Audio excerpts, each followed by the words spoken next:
acromegaly is a very rare disease. Incidence of only like 6 per million people. And it's a disease caused by a tumor located in the pituitary gland. The growth hormone oversecretion that is done by the tumor causes a lot of systemic effects. And what patients experience is that their hand and feet gradually grow. So their shoe size increases and their rings do not fit anymore.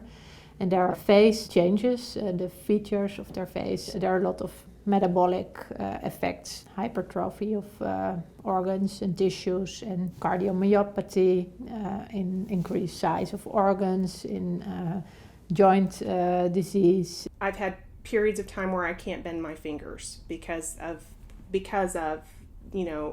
condition. Daily headaches, sweating, fatigue to the point to where for years I would have to take a nap every day in the middle of the day. I don't know how many people are able to carry on a normal life. I think there's no systematical research done with respect to the effects of symptoms.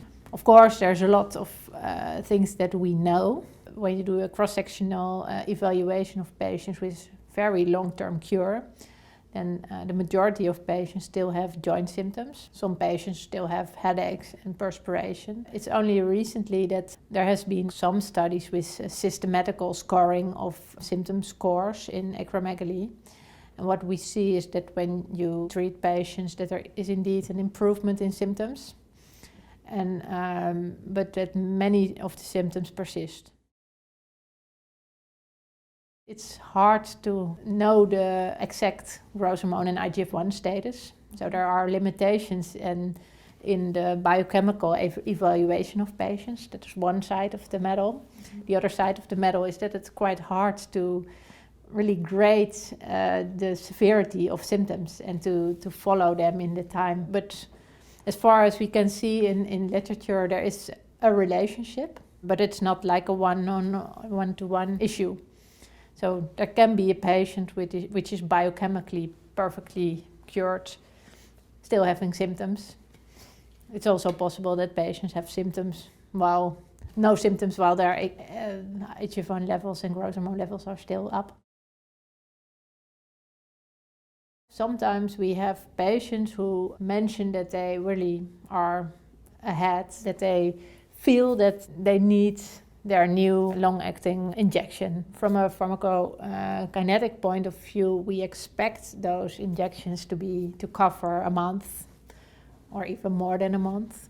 But sometimes there are patients who really say, well, I really feel I had the symptoms come back, my joints ache, my headache comes back just prior to the date that the injection is due.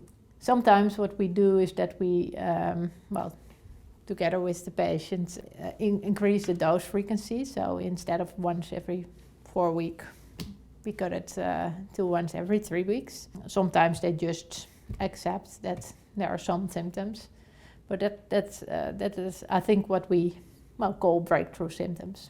It's not a problem in all patients, but that there are some patients who feel the decreasing efficacy of the drug.